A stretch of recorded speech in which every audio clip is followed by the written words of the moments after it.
Assalamualaikum warahmatullahi wabarakatuh.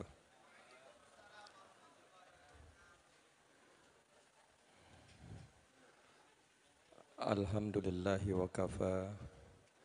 Wassalatu wassalamu ala sayyidina Muhammadin al-Mustafa wa ala alihi wa ashabihi ahli sidqi wal wafa.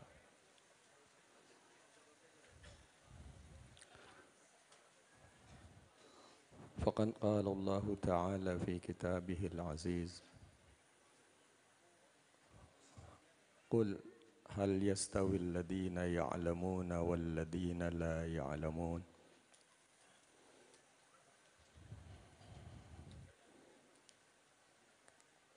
Wa qala an-nabiy sallallahu alaihi wa alihi wasallam,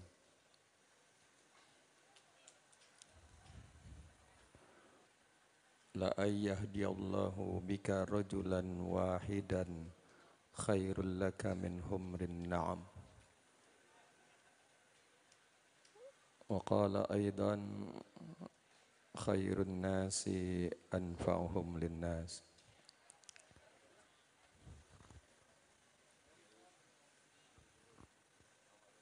Sadaqallah wa sadaqa Rasulullah sallallahu alaihi wa alihi wasallam.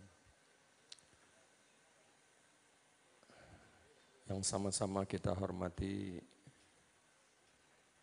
para habaib, wabil khusus Habib Ali Ridha Al-Kaf, serta para habaib yang lain yang tidak bisa saya sebutkan satu persatu. Para masyayikh, para asatidah, terutama guru-guru kita yang baru saja meninggalkan tempat,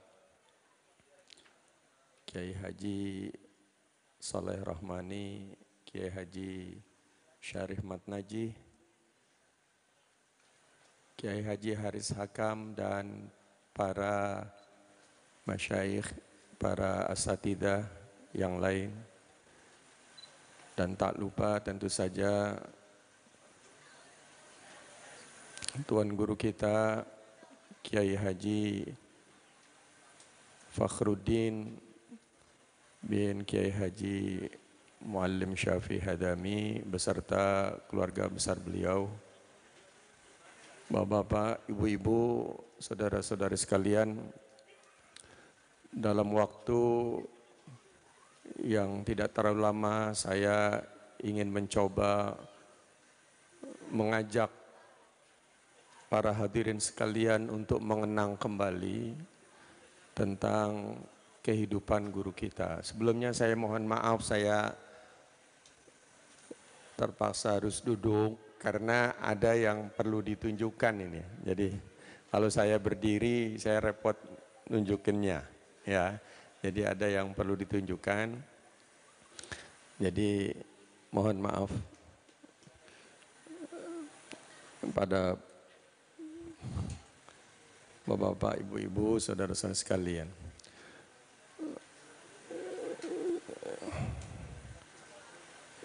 ...19 tahun yang lalu,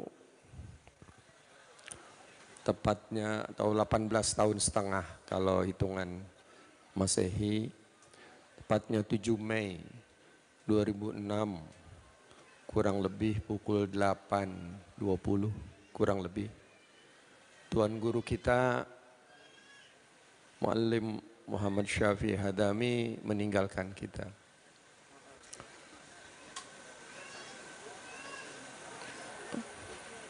Mereka yang pernah merasakan bersama dengan beliau, apalagi kalau kebersamaannya itu di majelis-majelis beliau, itu sangat merasa kehilangan ditinggal beliau itu. Apalagi beliau berpulang secara mendadak. Beberapa menit sebelumnya masih mengajar di Masjid Nikmatul Ittihad, ya.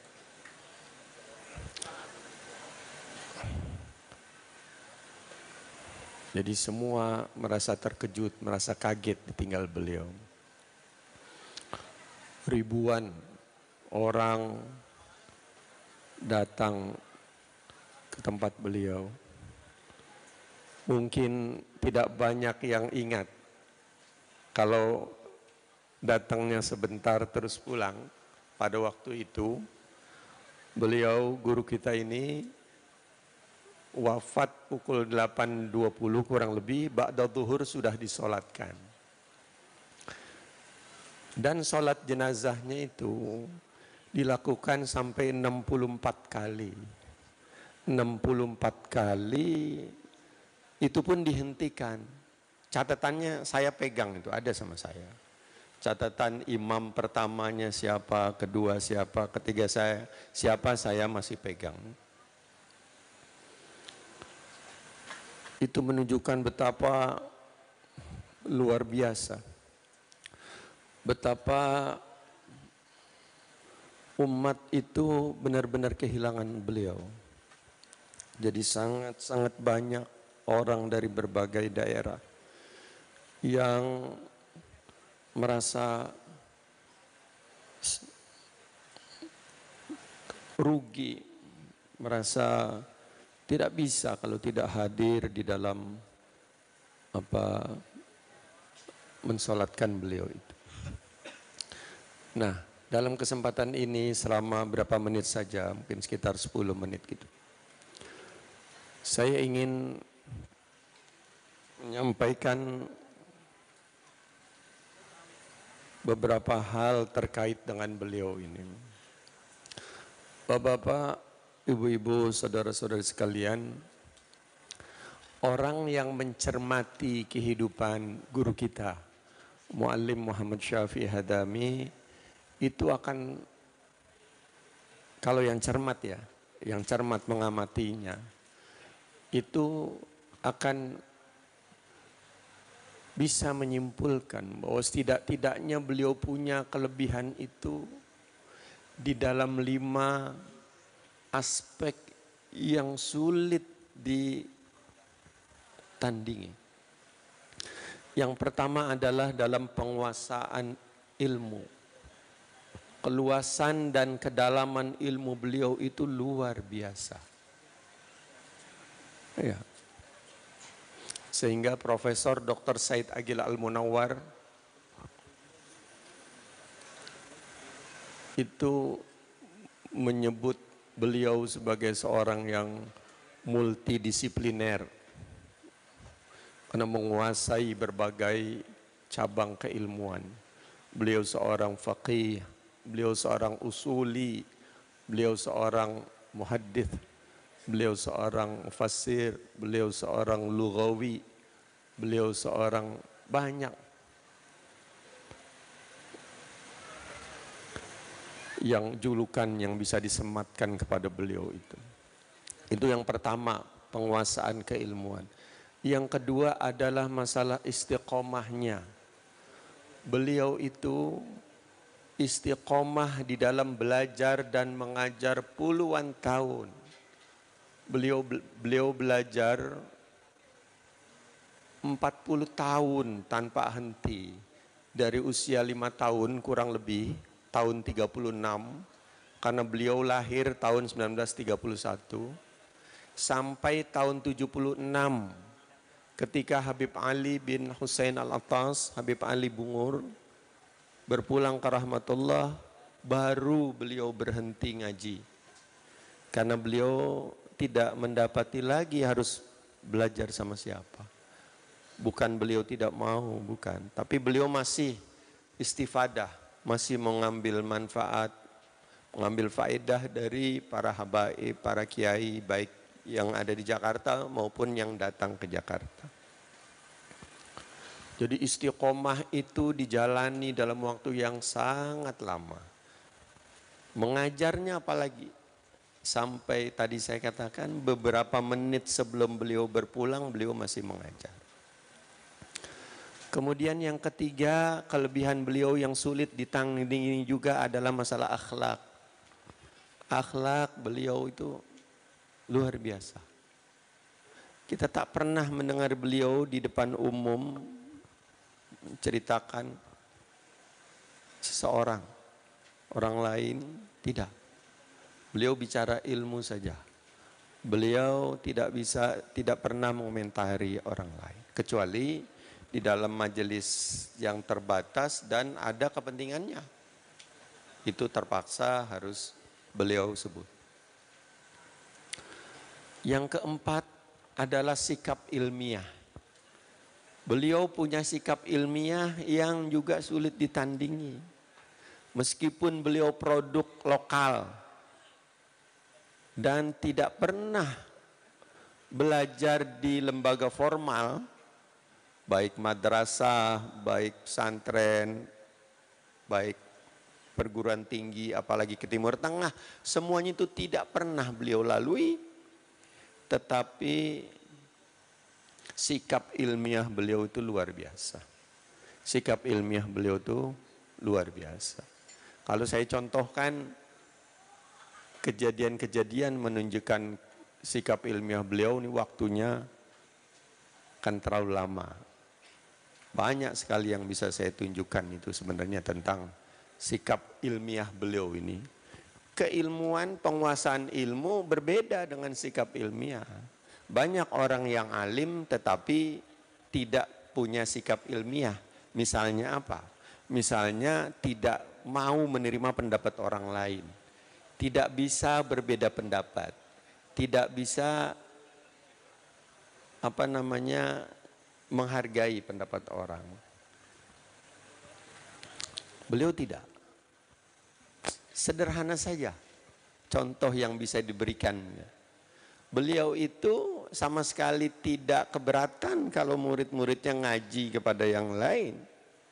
Belajar kepada yang lain, bahkan senang. Dan yang uniknya, beliau itu di majelis yang besar, di majelis di Pangkalan Jati yang Habib Ali Ridho tadi jelaskan, yang beliau aktif di sana. Beliau secara khusus Muallim Syafi'i Hadami meminta Kiai Haji Rodhi Soleh, seorang alim besar juga yang puluhan tahun juga menghadiri majelis Muallim Syafi'i Hadami, yang ilmunya tidak kalah juga dibandingkan beliau. Itu Muallim berpesan kepada Kiai Rodhi Soleh kalau mau hadir majelis supaya beliau di rumah mutolaah dulu, baca dulu. Apa tujuan Muallim minta Kiai Rodhi Soleh untuk begitu? Supaya kalau ada pendapat yang lain beliau bisa sampaikan. Kalau pendapatnya penjelasan atau pendapat Muallim salah bisa dikoreksi. Itu kalau bukan orang yang punya sikap ilmiah yang tinggi tidak bisa begitu. Meminta murid untuk mengkoreksi, meminta murid untuk punya pendapat yang lain. Selamat datang kepada Habib Ali bin Abdurrahman Al-Habsyi.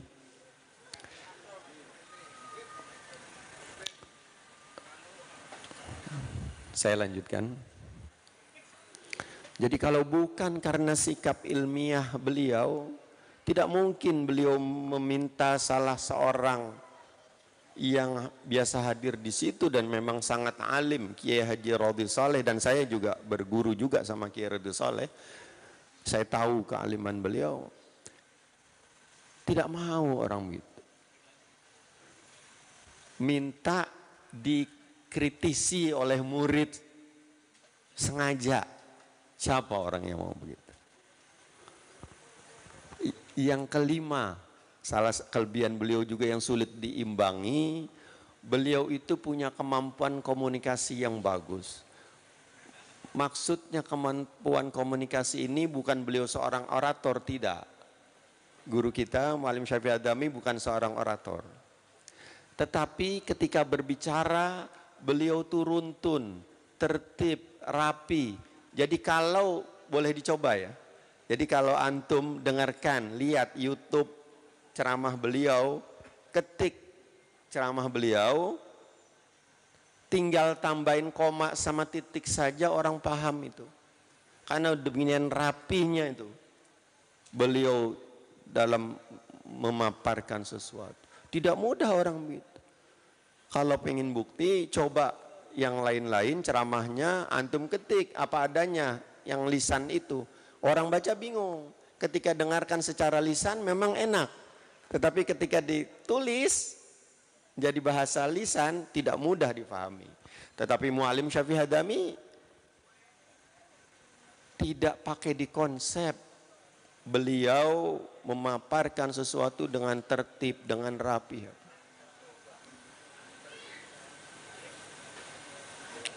Nah, itu kelebihan beliau yang sulit ditandingi. 5 tadi itu. Masih ada yang lain-lain, cuma saya cukupkan ini dulu. Kemudian mungkin orang bertanya, bagaimana mungkin atau dari mana beliau ini bisa mendapatkan kelebihan-kelebihan yang sangat banyak itu? Siapa kira-kira guru-guru beliau ini sehingga beliau seperti itu? Mungkin ada timbul pertanyaan demikian. Meskipun tidak semua bukan satu-satunya yang mempengaruhi seorang itu adalah guru, tetapi memang faktor guru itu sangat penting. Muallim Syafi'i Hadami pernah bicara sama saya dalam wawancara, saya sering wawancara sama beliau. Beliau bilang, saya beruntung mendapatkan guru-guru yang memang spesialis di bidangnya, benar-benar menguasai bidangnya. Walaupun saya nggak sengaja begitu, kata beliau. Kan nggak tahu ketika mau ngaji itu belum tahu. Setelah ngaji baru tahu gurunya seperti itu. Nah, kira-kira apa yang membuat beliau itu demikian? Saya berpendapat, saya berpandangan bahwa beliau itu mendapatkan keberkahan. Keberkahan ilmu, keberkahan guru, keberkahan kitab, dan keberkahan mahabbahnya yang luar biasa kepada para habaib. Itu yang bisa saya pahami dari perjalanan beliau. Beliau dapat keberkahan ilmu karena memang beliau sangat menghargai ilmu. Ilmu apa aja beliau hargai. Beliau juga mendapatkan menurut saya keberkahan kitab. Beliau tidak pernah meremehkan kitab apapun dalam bahasa apapun. Beliau tidak hanya menghargai, menghormati kitab-kitab yang dalam bahasa Arab saja. Juga kitab-kitab yang Arab Melayu beliau hormati, beliau hargai. Bahkan buku-buku yang dalam bahasa Indonesia, tulisan Latin beliau juga hormati. Ini di sini ada Haji Erwin. Di tempat Haji Erwin itu beliau dulu mengajar kitab Latin.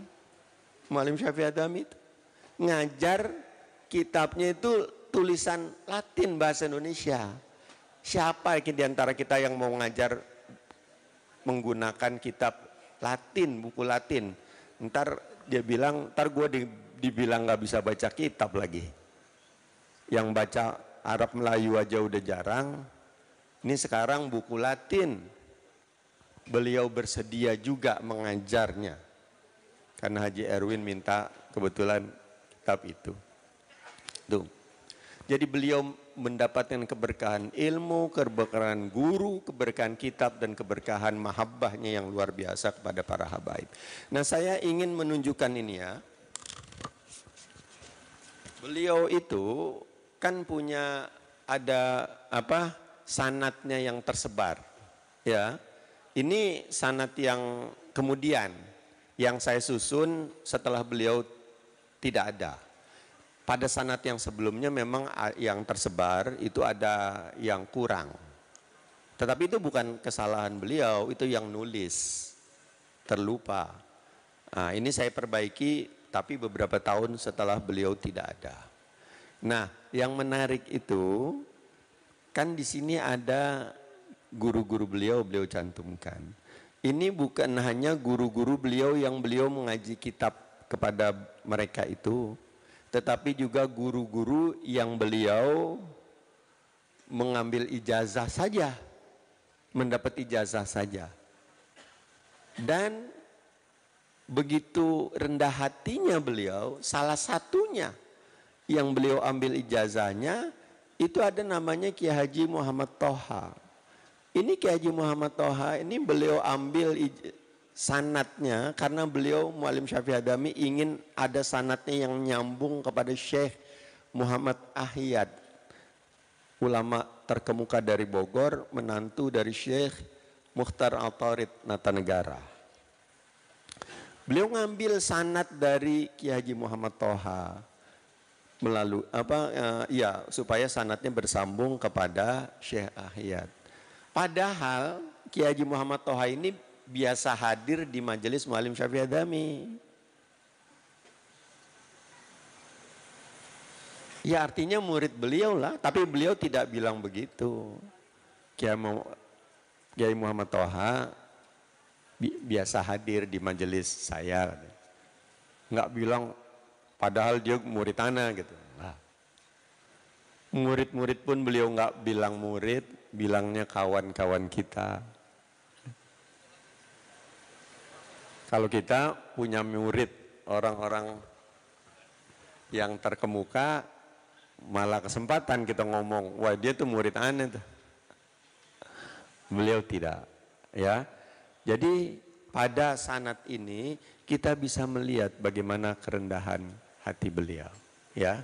Nah, kemudian terakhir nih di akhir pembicaraan saya, beberapa waktu yang lalu, kira-kira belum sampai 2 minggu, ini ada buku tentang guru-guru beliau, guru-guru Muallim Syafi'i Adami. Kebetulan saya baru selesaikan 2 minggu yang lalu, ya, menjelang pas Maulid dan Haul di Gandaria itu, ya. Jadi kalau yang ingin lebih banyak tahu tentang guru-guru beliau, bisa baca di buku ini. Ini perluasan dari apa yang ada di dalam biografi beliau, Sumur yang Tak Pernah Kering, yang saya tulis tahun 1999. Jadi baru 25 tahun setelah itu saya nulis ini. Lama sekali memang, walaupun sejak nulis biografinya, saya ingin menulis yang lain-lain tentang beliau. Ya, jadi itu yang bisa saya sampaikan. Yang terakhir yang lupa saya. Jadi ada pesan dari beliau, pesan supaya kita ini tidak berhenti belajar dan mengajar. Tidak berhenti belajar dan mengajar. Dan memang kalau kita perhatikan hadis Nabi itu yang masyhur, khairun nas khairukum man ta'alamal qur'ana wa 'allamah, sebaik-baik kalian itu yang mempelajari Al-Qur'an dan mengajarkannya.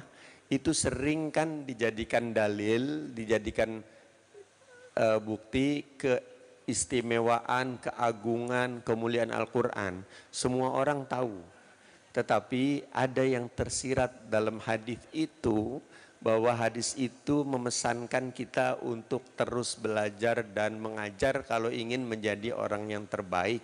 Karena redaksinya itu, khairukum man ta'alamal qur'ana wa 'allamah, sebaik-baik kalian itu adalah yang mempelajari Al-Qur'an dan mengajarkannya, bukan atau. Redaksinya bukan man ta'alamal qur'ana au 'allamah, tetapi man ta'alamal qur'ana wa 'allamah, dan mengajarkannya. Mudah-mudahan kita bisa meneladani beliau untuk terus belajar dan mengajar sampai akhir hayat kita. Saya rasa itu saja yang bisa saya sampaikan. Sebenarnya banyak sekali sisi-sisi kehidupan beliau yang menarik untuk bisa kita ulas, kita ikuti. Tetapi waktu yang terbatas membuat kita harus mengakhiri ulasan tentang beliau ini. Mudah-mudahan ada manfaatnya. Wabillahi taufiq wal hidayah wa firda wal inayah. Assalamualaikum warahmatullahi wabarakatuh. Terima kasih Habib.